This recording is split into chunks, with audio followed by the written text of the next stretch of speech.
Fala galera, beleza? Professor Alex aqui de Geografia, trazendo hoje mais um vídeo para vocês, hein? Hoje nós vamos falar sobre o Japão.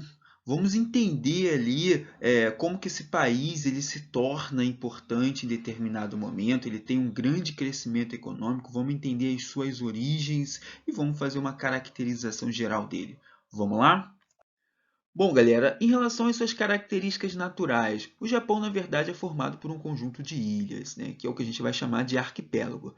Tem o seu relevo predominantemente montanhoso, então a gente já entende aí essa dificuldade, né, na ocupação ou na instalação de indústrias. O Japão está localizado numa região ativa tectonicamente, numa região que a gente vai ter encontros de placas tectônicas, e isso vai favorecer essa instabilidade tectônica. É muito comum a gente ouvir nos noticiários aí severos terremotos que atingiram ali o território japonês. Só para você ter ideia, o Japão registra em média 3 terremotos por dia. Isso fez com que os prédios, né, as casas, fossem construídas com sistemas de amortecedores, exatamente para poder minimizar o efeito, né, o impacto dessas vibrações na superfície terrestre. Tá? O Japão, a gente vai ter uma carência de recursos naturais, justamente porque a gente está falando de uma ilha, certo? Como petróleo ou como gás natural. Então, isso vai favorecer aí uma dependência de outros países em relação a estes recursos. Bom, ele vai estar localizado aí numa zona temperada, né? Ou seja, é aquela região ali que está após as linhas dos trópicos, certo? E por isso vai favorecer um clima mais frio, tá? Vai sofrer influência aí de outros fatores climáticos, além da latitude, como a influência da maritimidade, ou seja, a influência do mar, a influência das correntes marítimas e a influência das monções, que é aquele fenômeno que ocorre ali no sudeste asiático, ou melhor, na porção leste do continente asiático, né? Durante o verão, a gente tem o que? Umidade sendo levada para essa região. E o Japão ele sofre influência desse fenômeno também. Bom, o Japão vivenciou uma era conhecida como Meiji. Essa era é interessante a gente estar falando sobre ela porque vai explicar muito do histórico do crescimento econômico japonês, beleza? Então vamos lá. Antes a essa era Meiji, o Japão ele era predominantemente feudal. E aí existia um sistema que era denominado de shogunato, né? Ou seja, grande parte da sua população ela vivia ali e era voltada para as atividades do espaço agrário. E isso foi até essa era Meiji. E aí, após, né, a era Meiji, a gente vai ter o processo de Revolução Industrial. O Japão ele começa a participar de uma arrancada industrial dentro do seu território, né? Isso vai se dar ali durante a segunda fase da Revolução Industrial, beleza? E aí veja, o processo de Revolução Industrial no Japão, ele contou aí com uma forte participação do Estado, ou seja, o governo, né, ele teve uma grande influência, ele deliberou, né, ele demonstrou o caminho que o Japão deveria seguir para essa arrancada industrial, como, por exemplo, a obrigatoriedade no ensino, a criação de uma série de indústrias de base, e essas indústrias de base, foram todas indústrias estatais, ou seja, elas pertenciam ao governo, assim como a gente vai ter a centralização do poder político, que estaria até então na mão do governador, né, daquela liderança ali naquele momento. Após esse crescimento econômico, a gente vai ter aí a participação de grupos familiares, né? Esses grupos familiares, eles vão comprar, né, essas empresas estatais, que é o que a gente está chamando aí de zaibatsus, né? Eles são grupos familiares que vão começar a investir no Japão comprando essas empresas estatais. E aí vai surgir importantes empresas, como a Yamaha, né? Por exemplo. E aí vejam bem, galera, após esse momento, após essa aquisição dessas empresas estatais pelos esses grupos familiares, né, que seriam aí os empresários, a gente vai ter um crescimento econômico muito grande no território japonês, tá? E aí a gente vai entrar numa fase imperialista, né, que vai começar ali em 1872 e vai até 1945. Foi um momento em que o Japão ele começa a buscar recursos naturais para o seu território, porque vejam bem, a gente tem um crescimento econômico, né? O crescimento de indústrias. Né? Isso tudo foi propiciado pelo crescimento de indústrias. Então, eu necessitava nesse momento de quê? De recursos naturais. Então, o Japão ele vai começar a entrar em conflito com alguns países, né, que fazem vizinhança ali com ele. E aí isso vai marcar a entrada do Japão na Segunda Guerra Mundial, tá?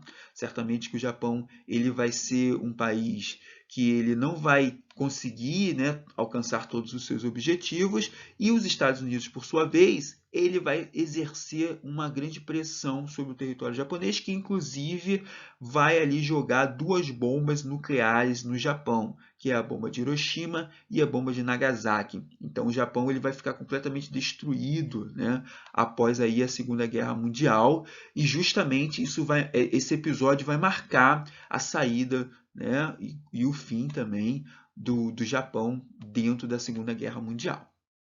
Bom, sendo que a gente vai passar por um momento de reconstrução do território japonês pós Segunda Guerra Mundial. Esse momento vai ficar conhecido como milagre japonês, né? Esse milagre japonês ele vai ser realizado através de investimentos norte-americanos.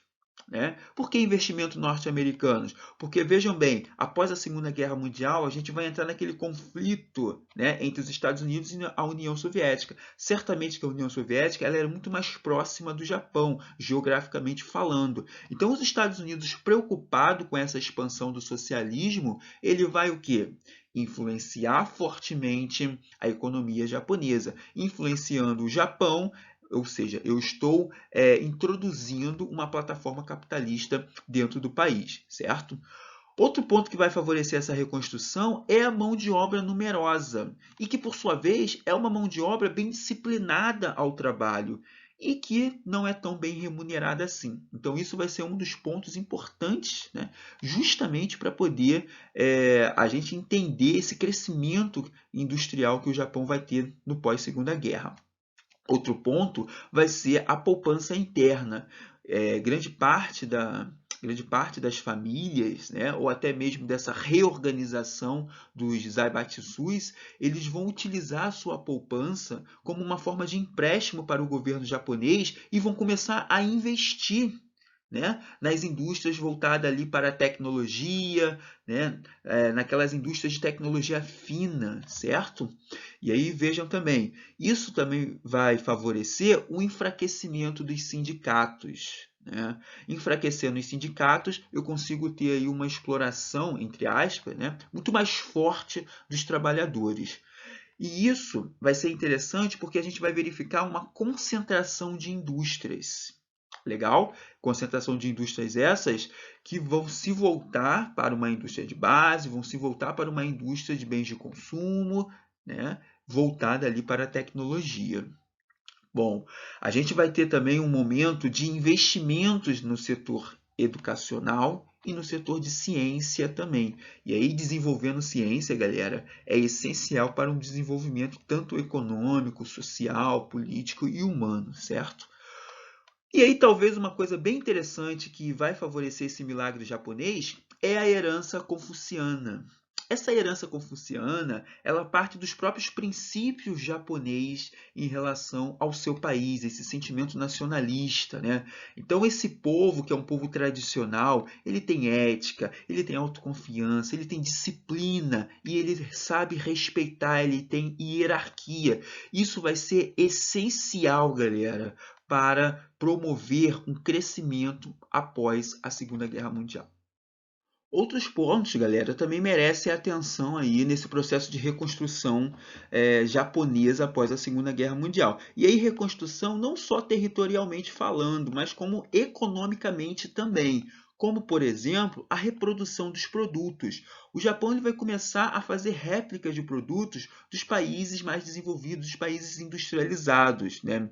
E aí lembrando que esses produtos, eles possuem ali baixos custos, né? E é claro, posteriormente, você acaba tendo um aperfeiçoamento, justamente devido aos investimentos que foram sendo feitos em torno da microeletrônica e em torno da robótica. E aí lembrando que vai surgir um modelo de produção, né, que é o toyotismo, que vai explicar essa demanda por trabalho, tá? E isso vai favorecer melhorar as condições de salários, que por sua vez a gente vai ter um processo de descentralização da produção para os países vizinhos do Japão, devido à alta demanda. Inclusive, vai promover também grandes concentrações, né, urbanas, formando aí uma megalópole, Tóquio, Osaka, né?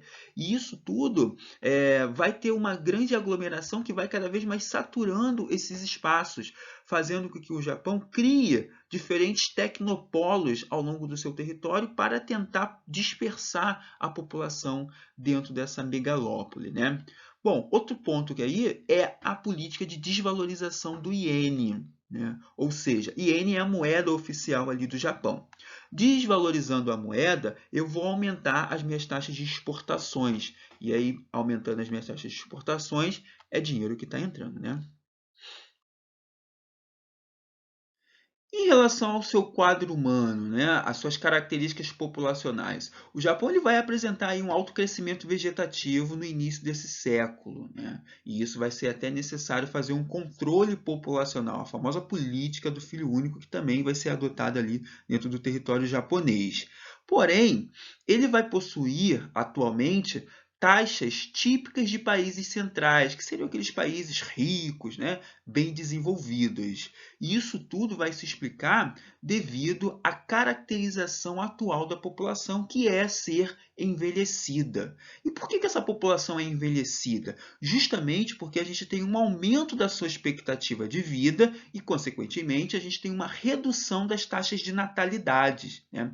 Essas taxas de natalidade, elas vão impactar diretamente, né, na classe adulta da população, que por sua vez será reduzida ao longo do tempo. Reduzindo a classe adulta, a gente vai ter uma redução de quem? Da PEA, que é a população economicamente ativa. É aquela galera que está apta a entrar no mercado de trabalho e que, por sua vez, eles são os responsáveis por estarem movimentando a economia do país. Isso vai favorecer que o Japão tenha uma atração de imigrantes, né? Inclusive, muitos japoneses, né, tiveram aí entrada no Brasil fugindo desse momento que ele vai vivenciar, tá?